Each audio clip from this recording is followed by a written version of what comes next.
Okay. So, any topics of insights, discussions, clarifications before we start? I have an insight on the original Vim diagram. Great. Chart, so you want to start with that? Let me open it up. Let me open it up. Is it that I'm not sure of the chart numbers. If you can help me with the page number, I can go there. Page number 79. 79. So it's in this book.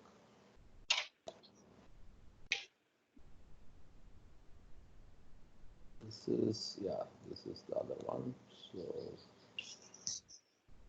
At the bottom is illusion, then the creator, preserver, destroyer. Yeah, okay. So this one. Go ahead. Can show the chart. Yeah, are you able to? Oh, I'm not sharing the screen. Sorry.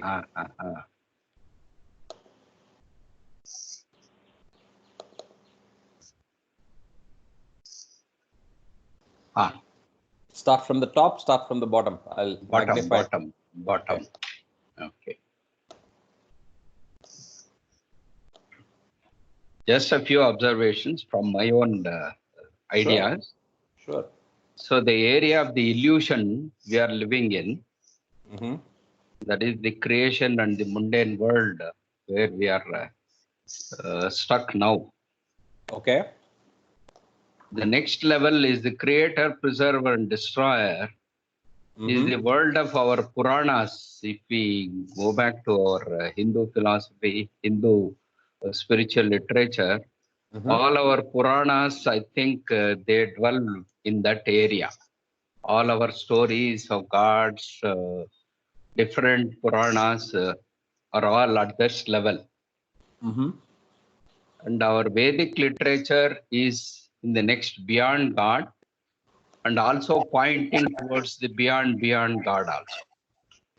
Pointing towards. That's how I extrapolate our spiritual literature into this chart. Any comments? It is the same. It's the same. Yeah. It is the same, and there are many more charts where Baba has mentioned this, and it will come in the forthcoming pages also. It will come later also. I have seen. Yeah, it will come later on, and more or less everyone is saying the same thing. Theosophy is saying the same thing in the macro outlook. In micro, there are some divisions. They are just finer divisions. That's all. That's Cross and finer divisions. Yes. But overall, everything is the same. This is taken from Puranas and Atharva Ved. So if you look at it, the other way of understanding this is the bottom is the known, or the one that I can relate to with the least consciousness and least effort. And then I go to next level of symbolism and more abstract levels of symbolism as we go higher. So you have the Puranas and the mythological layer in the middle. And then you finally go to the more and more abstract and pure intellect-driven understanding, which is the beyond and the beyond God space. Interesting, very interesting. We call this from concretion to abstraction and from abstraction to concretion. Okay. Reality. Yeah. Okay. The real and unreal. Correct. So the other aspect is, I think, your point of the prayer is well taken. So if you consciously read the prayer, it's full of God speaks, right? Yes.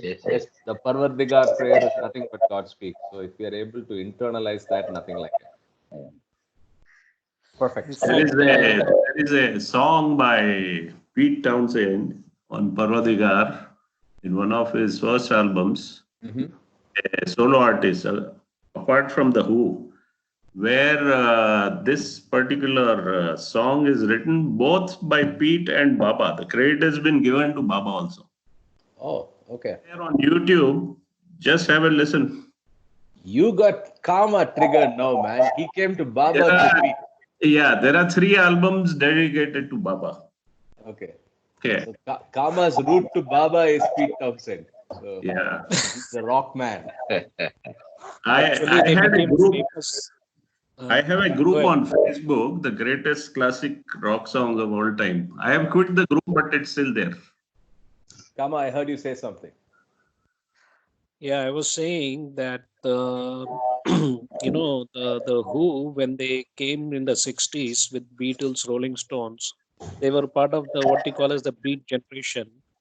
And during the psychedelic era, they came up with a double rock opera album. The first rock opera called Tommy, Tommy, which is about a kid who is deaf, dumb, and blind, and who is a pinball wizard.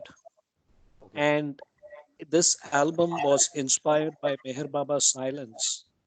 Pete Townsend got to know about Meher Baba in 1967 through his illustrator, Mike McKerney. The album cover of Tommy won an award, and Mike introduced him to Baba. And in the cover of the album, where they give the credits to the individual musicians and other people, in the end, at the bottom end, it says Avatar Meher Baba, Whoa. and Okay. it's very interesting, And then, as Tushar rightly said, in his solo efforts, all his albums are dedicated to Meher Baba. And the first album he probably made was Who Came First. And in the album cover inside, there is a photograph of Baba on that mule, I think on that ass.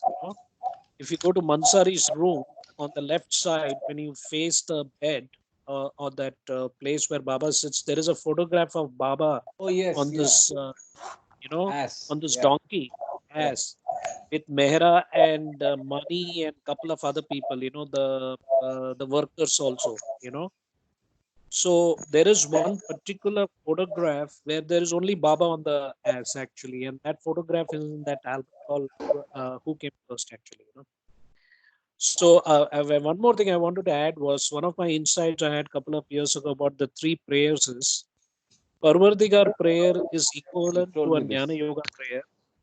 You told The me this. prayer of repentance is equal to a Karma Yoga prayer, and the devotion prayer is a Bhakti Yoga prayer. Very, very appropriate. Very, very appropriate. You told me this earlier, and I agree with you totally. Good. So with that, let's go back to page 81.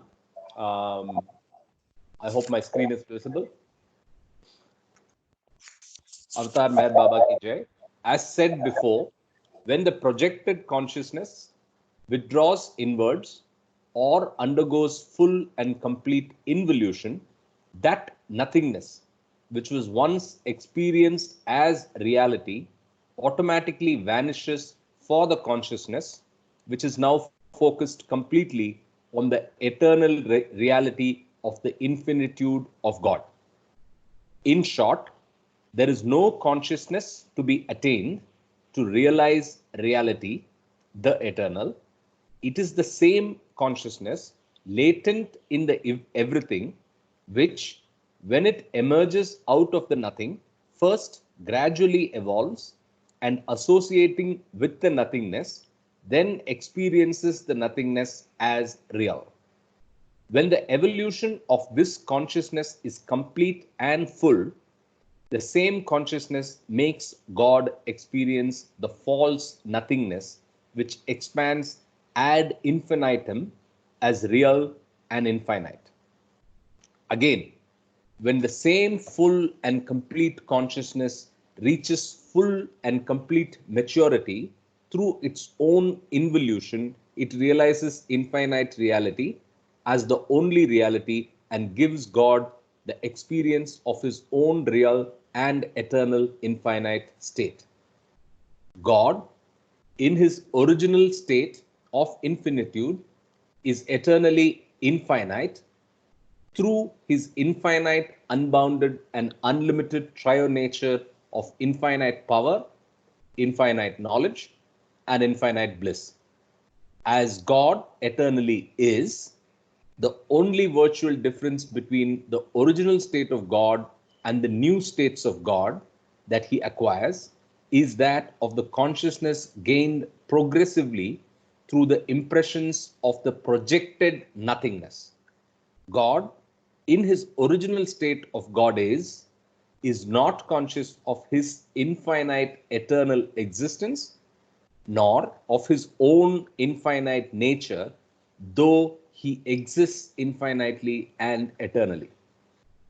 Due to his own infinite whim, God acquires the consciousness of his reality and realizes his infinite, eternal, unlimited self to experience his unbounded, unlimited, and infinite triune nature.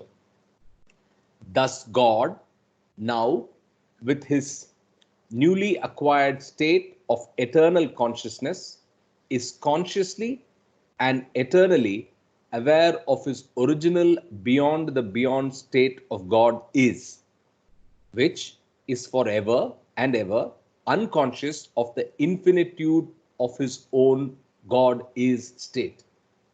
Therefore, the goal is to realize the eternal and infinite God state consciously. As already described, the original state of God is that state of unbounded absolute vacuum where God is and consciousness is not. The state is the original divine sound sleep state of God beyond the beginning of creation. The original infinite whim of God as the cause is responsible for breaking the spell of the original divine sound sleep state of God, and the result, which is creation, is called the effect. In order to grasp clearly the divine sound sleep state and understand more clearly all that follows immediately after the original infinite whim surges in God, bestirring him from the divine sound sleep, let the divine sound sleep state of God be compared with the sound sleep of man. This sound sleep state of man is literally the same original divine sound sleep state of God. God, in the God is state, is eternally in the original divine sound sleep state, whereas God, in the human state, daily experiences alternately the sound sleep state and the awake state. The infinite, impressionless, and formless eternal God experiences himself as finite, limited, inanimate, or animate forms of beings only because of the advent of the first, most finite impression of the nothing that manifested as nothingness. At one stage in the evolution of consciousness, the impressions of the nothing impart to God the experiences of the human state.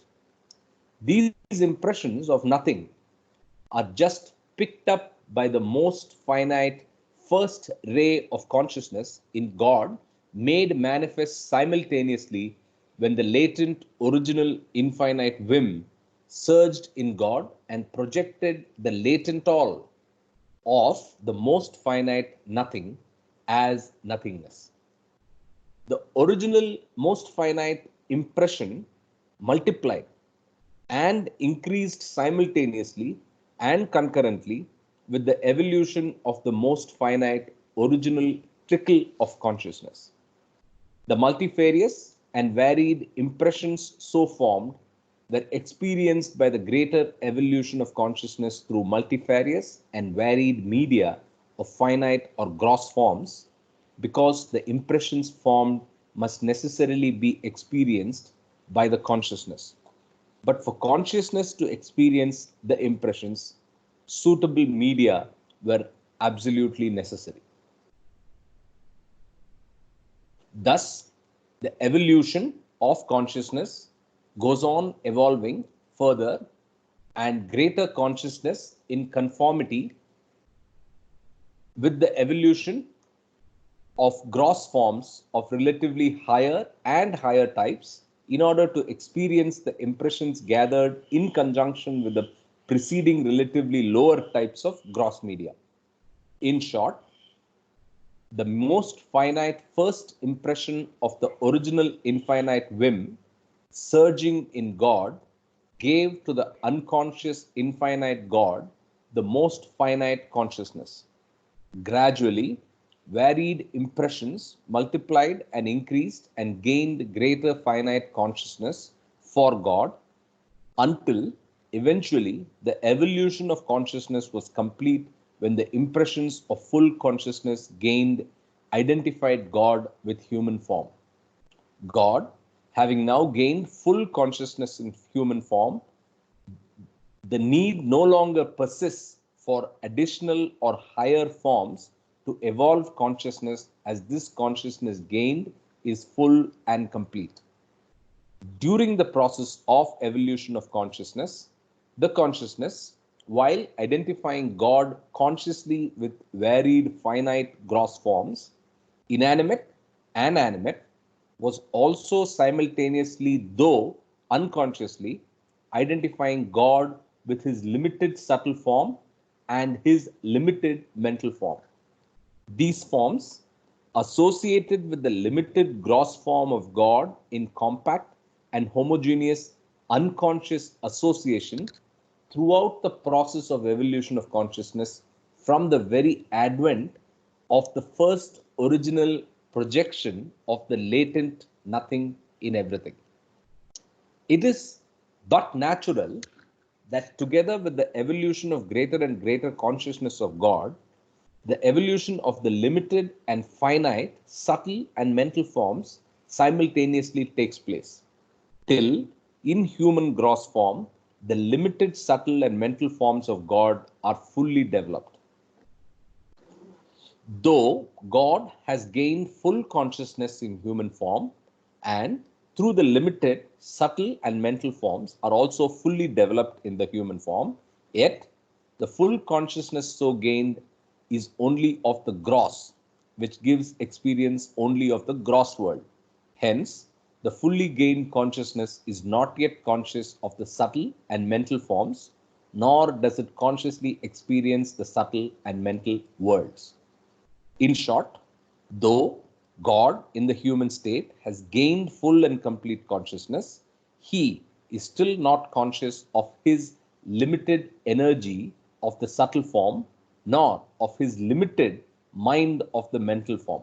Much less he is aware, much less is he aware or conscious of himself as the one indivisible, eternal, and infinite God with unbounded power and unbounded knowledge. At this stage, God is only fully conscious of his identity with the human form and its varied gross aspects and experiences in full only the gross world as an ordinary human being of the world in the form of man or woman.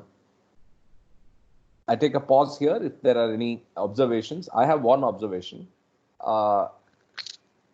Now he has flipped to using God as experiencing the consciousness from the soul, right? I think I'm sure that's a very conscious shift. That is true. He's used the word God instead of Atma now.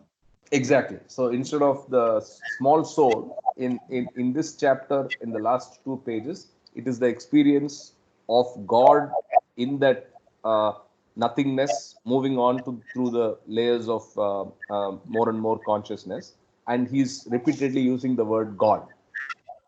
He's talking of evolution actually now. Correct. Evolution He and acquires, evolution.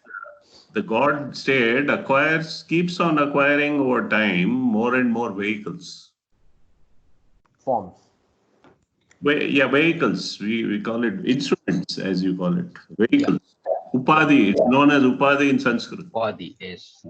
Okay. But the consciousness. But I think yeah, Kama. Oh, I was saying that I think that's a good point, that here in this particular chapter, it's only the state of God. So why is not using soul? It's interesting because the soul is basically, we were talking about the individual soul, which is the Jivatma. and God is the Paramatma. So basically, at the root cause, everything is coming from God, whether it's a drop soul or the oversoul. You know. So I Correct. think here, when he talking about God, it also means the individual soul. We can look at it that way. You know? Yeah, correct. Obviously, it I, means the I same. have I But have uploaded the definition of individuality and personality. Please read it in the group chat. I read it yesterday. I forgot to mention that all day yesterday, Tushar, from the time I ended the call, I have Yeah. only been thinking of that one word and I wanted to look up the dictionary because I felt very excited about the way the word is formed. Indie and duality. Right? So you were spot on. Thanks for pointing it out because I think it's somebody who is very deeply into spirituality to the point of duality and the unity who created that word, right? So it's fantastic. Thank you for that. I But think you have put it in a select group, so I'll put it to the I wanted to post it to the it's main there channel. with all. I mean, everyone can read it. No, you have not put it where Nobita and Sunil can read. You Okay, okay. selected somebody, so I'll post it there, or You I'll put help it you there. post it. There is, but understand one thing that the lexicographers' definitions are very different from the spiritual definitions. True, Yes. true. I had asked a question on instinct, right? I'm going to put a definition of instinct as Sure. interpreted by spirituality. I'll put Correct. in a day or two. Sure. Great. It has a different meaning. I had asked this question yesterday. True. So I was able to find it. And see, my entire focus is on individuality and personality. If you understand that very well, you have progressed tremendously. Then you have to just work out the personality part. Correct. Sorry, Cool. can I ask one There's question? one more thing I wanted to add is, see, Baba has constantly described the sleep state here, right?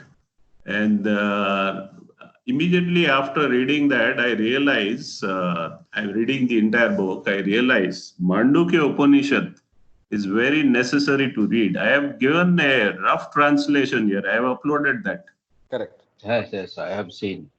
Yeah, I think people who are interested can read it. It explains even the Om point, how Om is pronounced. Om is written and talked of as Om, but when it is chanted, it is Aum, Aum, Aum. Just ah and close your mouth. Aum, which most people don't know. If your chanting is not like that, then Om meditation will not work. Yeah. Okay. Kama? Oh, I think it was the other gentleman. Sorry, I had a Oh, question. Sunil. Yeah, sorry. Yeah. Go ahead, Sunil. So in one of the paras that we read, in my book, it shows page 83, second para. In short, the most finite first impressions of the original infinite whim surging in God gave to the unconscious infinite God the most finite consciousness. How do we understand? Sorry, somebody can help me to understand unconscious infinite God, the most finite consciousness. What is the difference between most finite consciousness and unconscious infinite God? Can you just repeat the reference? It's page 83, right? In my book, it shows 83, but 83, Page 83, 83. second paragraph. Yeah, second got it. In short, the most finite first impression of the original infinite whim surging in God gave to the unconscious infinite God the most finite consciousness. Comma? Yeah. So when you look at the term unconscious infinite God, that implies the beyond God state, God is which is Before the basically whim. where, yes, the state one, yes, before the whim, correct. The whim actually comes in state two. So as we progress in this book, God Speaks, there is a chapter called the 10 states of God, where all these things are much more clearly explained. So the unconscious infinite God is the beyond God state, where God is basically like a baby, doesn't have any consciousness, it's sleeping and it's unconscious of itself. And the most finite first impression happens in the God state too, which is the beyond God state, the second state of God, which is where the whim happens. And later on, you will come to understand that this whim actually splits into two simultaneously. One is called infinite consciousness, which is basically Paramatma. The other one will be infinite unconsciousness, which is where the most finite first impression starts to take the gas form and so on and so forth. I In see. fact, that's covered already when he explained the whim in this chapter. He does refer to that split, that duality when the whim surges, and refers also to the creation of those gases. If you want, you can read it, or I can Right. give you a page reference later. You're All right. right. And Just, also, I think yeah, thank you. in Thanks. the yeah. Yeah, this, let me add, this finite conscious, the stage is later on, right? After the first differentiation. This is the first differentiation after the division. I mean, after the whim. Okay. Yeah.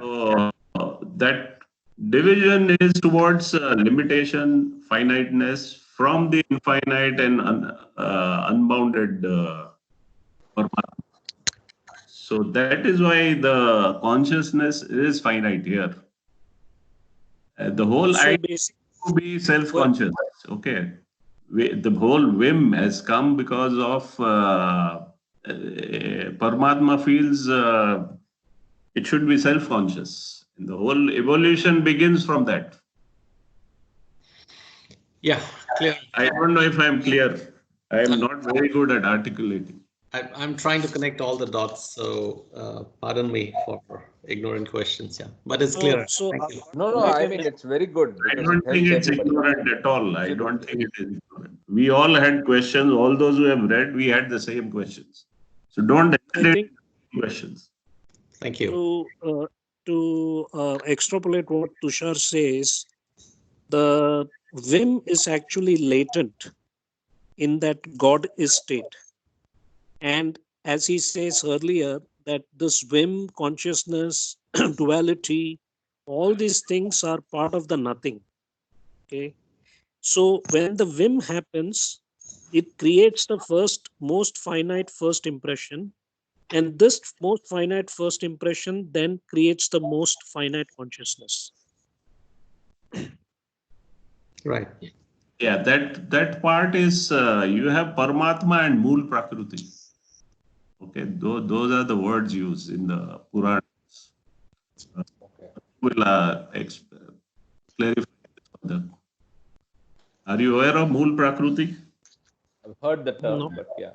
No. Yeah, it's the grossest matter. It's the grossest matter. Mhm. It's feminine in nature. The whole pro creation started from there. Okay. I see. Thank you. Let's go forward, Karthik. Yeah. Thanks.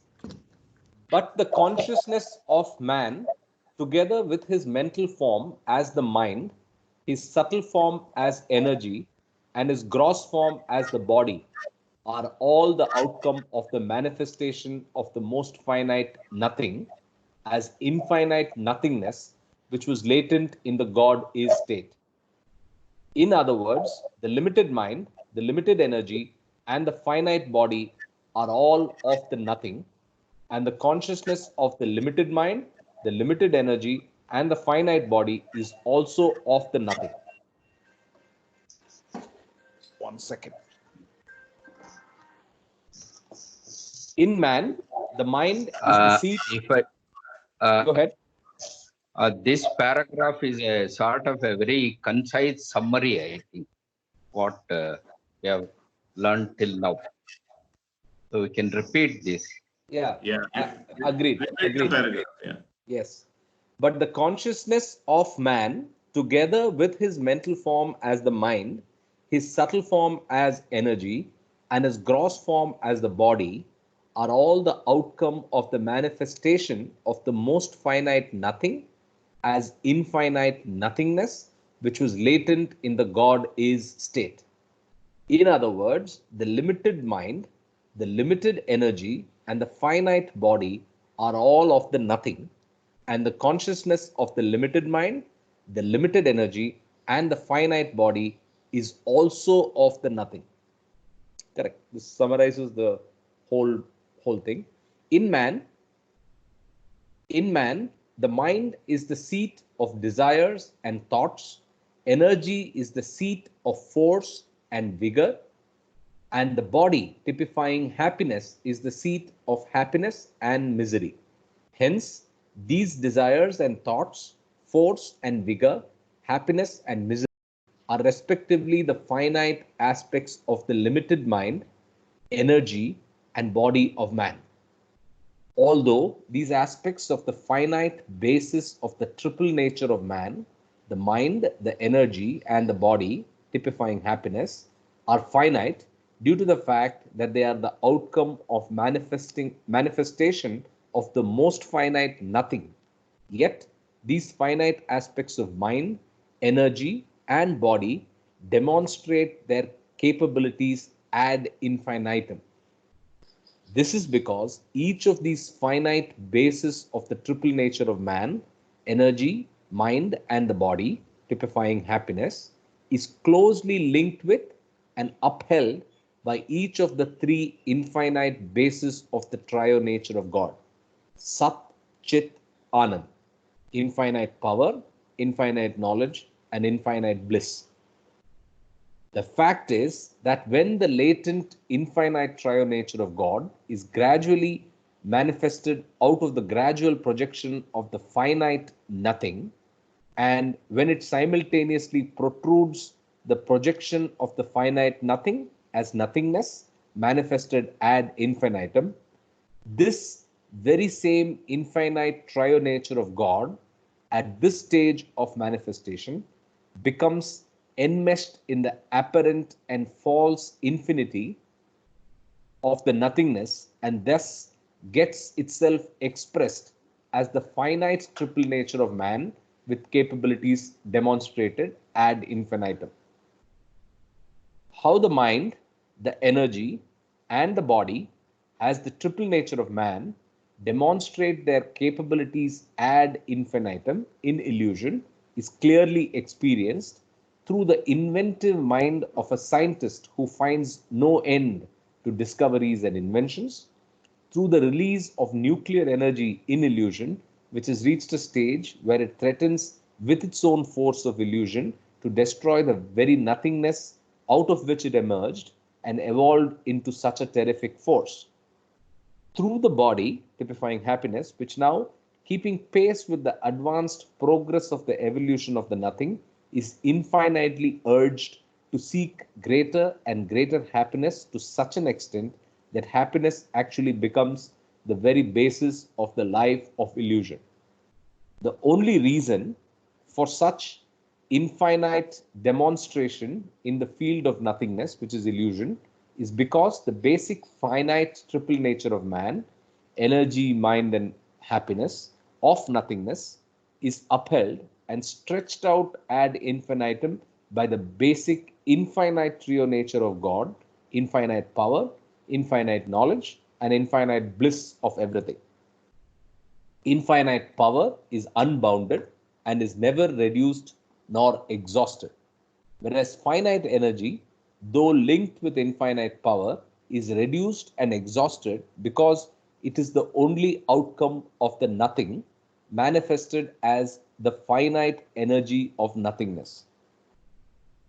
I didn't understand this. Infinite power is unbounded and is never reduced nor exhausted, whereas finite energy, though linked with infinite power, is reduced and exhausted because it is only the outcome of the nothing manifested as the finite energy of nothingness. So he's describing power here. Is it? Infinite. Infinite power is Sat. That's what. So so that part is that of Paramatma. And what he subsequently in the second and third line describes is a part of the differentiated self. Okay. Whereas finiteness. You read it again, you'll understand now. Okay. Infinite power is unbounded and is never reduced nor exhausted, whereas finite energy, though linked with infinite power, is reduced and exhausted because it is only the outcome of the nothing manifested as the finite energy of nothingness. Okay, so he's describing finite energy, which is part of the trio nature of man, not trio nature of God. And that is finite and it's the outcome of the nothing manifested as the finite energy of nothingness. Okay, Keyword is manifested. correct. Nothing manifested as the finite energy of nothingness. Moment it is manifested, it is differentiated from Paramatma. Correct. This is the first differentiation. Infinite knowledge is eternal, uniform, and all pervading, and therefore is without a break in its continuity. The limited mind, however, though linked with infinite knowledge, is annihilated and made to vanish ultimately because it is the outcome of nothing manifested as the finite mind of nothingness. Same concept with the mind. Infinite bliss is bliss eternal and continual, and because it is perpetual, it is without any opposite aspect. Happiness, on the other hand, although linked with infinite bliss, is not perpetual, and therefore it has an opposite aspect of misery. This finite happiness vanishes, even though it is the very basis of the life of the human being, because life itself is transient. As the life of illusion is the outcome of nothing, manifested as the life of nothingness, this life must perish. A stage is reached when man, in his travail to realize God, ultimately loses his basic finite triple nature, that is, body typifying happiness, energy, and mind, and realizes the basic infinite trio nature of bliss, power, and knowledge. In this state, man experiences that his nature is not the finite body typifying happiness, but is infinite bliss, not the finite energy, but infinite power, not the finite mind, but infinite knowledge. Thus, man loses his basic finite triple nature and realizes that his is the basic infinite trio nature of God. This means that the basic finite triple nature of man, which was upheld by the basic infinite trio nature of God, is unlinked from the basic infinite trio nature of God. I need to read the last line. This means that the basic finite triple nature of man, which was upheld by the basic infinite trio nature of God, is unlinked from the basic infinite trio nature of God. Although the man loses his basic finite triple nature, the full consciousness that he gained in his travail is not lost, because full consciousness once gained is never lost except in gross misuse of the powers of the fourth plane as previously described. In this state, with consciousness intact and complete, the limited and finite body typifying happiness, the limited and finite energy, and the limited and finite mind are all totally unlinked from the unlimited and infinite bliss, power, and knowledge, respectively. This is the stage when man is fully conscious and yet no longer experiences the false finite nothingness as real and infinite. The body, typifying happiness, energy, and mind, which were instrumental in giving the experience of nothingness, no longer grip the consciousness of man with finite impressions. These are now unlinked and have simply vanished from the focus of the consciousness. They must vanish because they were of the finite nothing by nature, which literally means absolutely nothing. But before body, energy, and mind ultimately lose their grip over the consciousness of man, there is one predominant experience which he has in his everyday life, that of sleeping and waking each day. The fundamental experience in a normal man gives rise to three basic states in his everyday life. The first state is the sound sleep state, or the state of complete unconsciousness of the self in man. The second state is the dream state, or the semi-conscious or semi-awake state. The third state is the completely awake state, or the state of complete consciousness of the self in man as man. Now, man's cognizance. This is where Mandukya Upanishad comes in. There are Okay. states, in fact. Fourth is Turiya, which he has mentioned somewhere. Okay. Now, man's cognizance is life in man, and man's life is made cognizant through the actions of man. Actions are generated by the impressions of man and vice versa. And impressions are sustaining the actions, is it? What does he mean by vice versa here? Actions are generated by the impressions of man and vice versa. These impressions of man are picked up and imprinted on the mind of man by actions. That's what. Impressions and actions are thus interdependent because impressions are fed by actions and actions are motivated by impressions. As said previously, the source of impressions is traced as far back as the latent nothing in the everything, which means God in the God is state. When the nothing first became manifested as nothingness in the shape of creation, the primal manifestation of the nothing gave rise to the first trace of consciousness in God, and hereupon the first impression of nothingness manifested. The first impression procreated impressions with the evolution of consciousness. Although all impressions are of the nothing, and as nothing literally means nothing, these impressions are naturally nothing but mere impressions.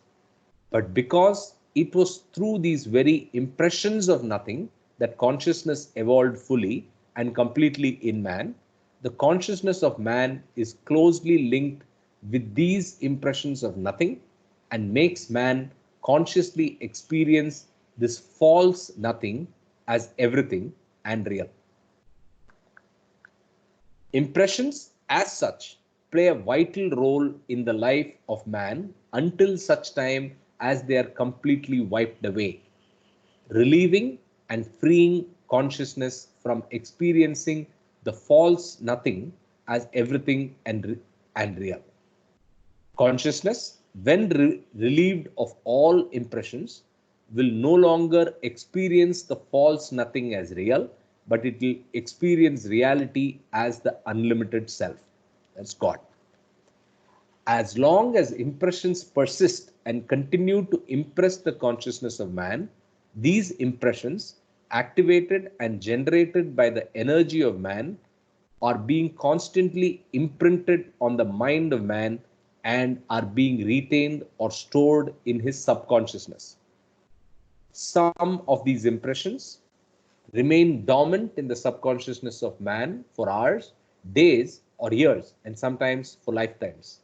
But most of the time get projected through the subconsciousness of man every moment of his life while he experiences semi-consciousness and fully conscious states, that is, the dream and awake states, respectively. When these impressions remain absolutely dormant, the man is in a sound sleep state. When these impressions begin to get projected from the subconsciousness of man, they are hazy in their initial stages, being in varied subtle forms molded out of the nothingness, and the man is said to be in a semi-conscious state, experiencing dreams through his subconsciousness. When these hazy impressions grow clearer in their final or ripe stages of projection, the nothingness in subtle forms is experienced as gross forms, and the man is said to be in a fully conscious or awake state, experiencing the gross world through his full consciousness in a completely awake state. When the man wakes up, the projections of impressions of nothing manifest the same dream of nothingness more forcefully and realistically. In other words, the same dream is said to be at its height now in the awake state of man. Therefore, the awake state of man is the experiencing of that same hazy state of dreams, only now they are experienced clearly, being at their height and in their fully ripe and final stages. The dream of a man is but a drama enacted by the projection of man's own dormant impressions. These impressions, when projected through the man's subconsciousness, create things and creatures of the dream as sub-subtle forms. Man, in the dream state, not only becomes involved in the drama of his dream and plays the roles of both the creator of that dream and of the hero in the drama of that dream, but in this drama, man also gets closely associated with the things and creatures in their sub-subtle forms, which are of his own creation in his dream state. This creation of sub-subtle forms comes entirely as a result of the manifestation of man's own past and present impressions. Thus, man in his dream state associates subconsciously with forms in sub-subtle states. When recollected by a man in the awake state, these very forms which he has seen and associated with in the dream state remind him of his conscious associations with the gross forms as things, creatures, and beings associated within his day-to-day life of the present, and link them with its connections and contacts established in his life of the immediate and sometimes distant past. I will pause here and finish the diagrams. Nomita, you're back.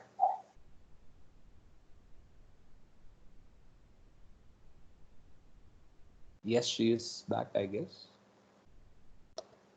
No, she is in the office. Oh, is she? She went to office today. I'm not sure. No, but she's coming back and said she'll do it. Then we can do it tomorrow and continue reading. Yeah, okay. If I don't hear... I would like to break this thing. Sure. One master has said that you wake up from dreams. Wake up, you are again in dreams. That's what he's saying. So it is a different type of dream. That's the only difference. So you're always dreaming in sleep and in wake. Yes, if you add this minor dream to the awake state is the bigger dream, and realization is coming out of that dream. Out of the dream. Right, exactly. Yes, yes. I think these states are also referred in Vedanta, right? Yes. Sutta, and That's the Mandukya Upanishad, no? correct. So if everybody agrees, we can even read it together, or we can at least enforce that it is read so that context helps us. I don't know if the translation is the best. The one I have read is published by the Ramakrishna Mutt. Okay. I am unable to fish out that book. I have kept it somewhere. Okay. So that was written in 1907. Okay, what I read. Wow. Because we have books of up to 200 years back also. No, that was very difficult. What you have posted, I just tried to read it. It's very difficult to understand. It's the smallest of the Ved volumes, but it's the most difficult to understand because it's the smallest. Everyone has translated. To the net, there are n number of translations. Wow, these diagrams are very nice. She's done a great job. Just to make a comment on this wake state and the dream state, what I've understood is, based on reading Ramana Maharshi and Nisargadatta Maharaj, so every human being is dealing with 24 hours a day. So hypothetically, 8 hours we go to sleep and 16 hours we are awake.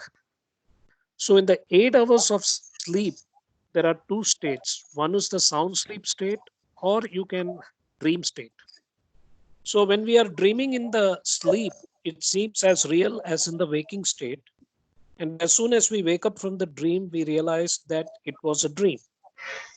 So all the saints and sages have said that the waking state is also a dream. The 16 hours of our waking state is also a dream, but we are not awakened from it.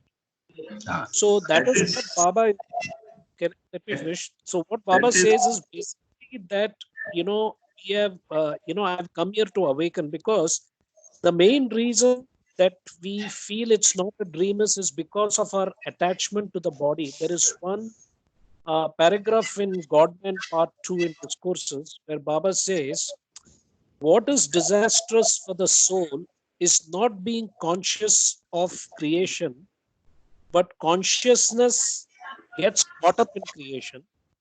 And what is also disastrous for the soul is not being conscious of the bodies, gross, subtle, mental, but consciousness identifies with the bodies. So, as long as we identify with the bodies or with creation, then we are going to feel as if this awake state is a real thing.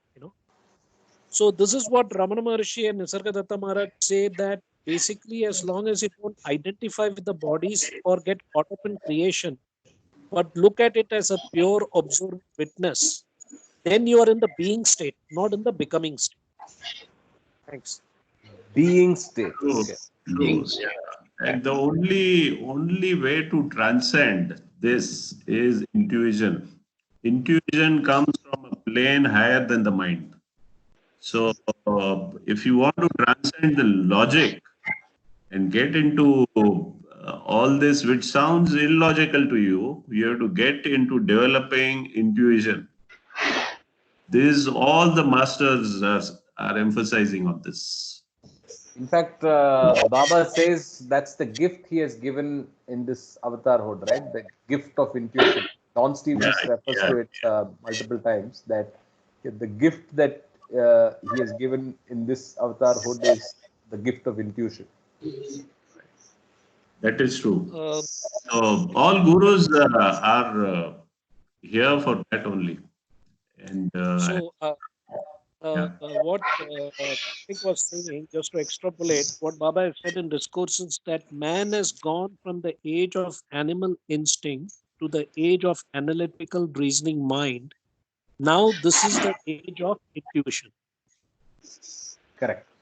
yeah. instinct is, in fact, a small part of intuition. And both instinct here in spirituality and intuition, they have the same source, which we call it in terms of universality, is the universal intuition or divine intuition. Everything comes from there.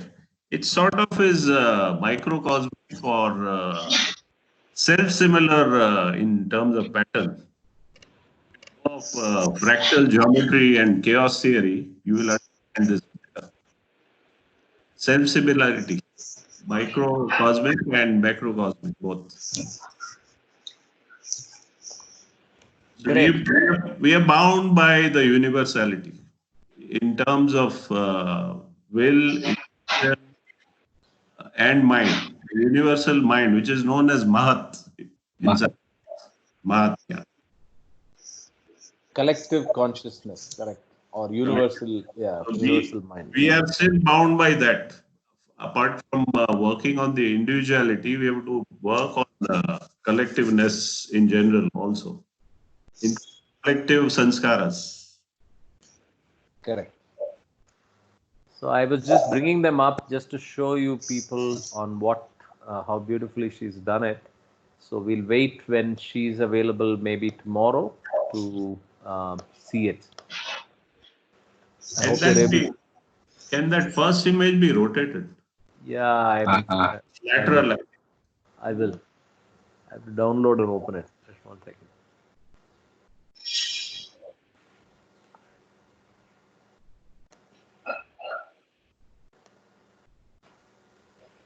No wonder where that is.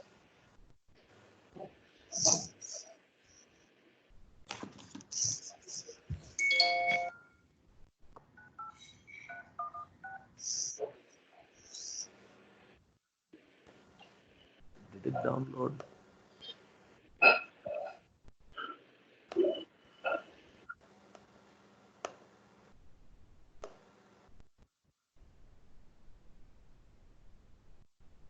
No, it's not downloading.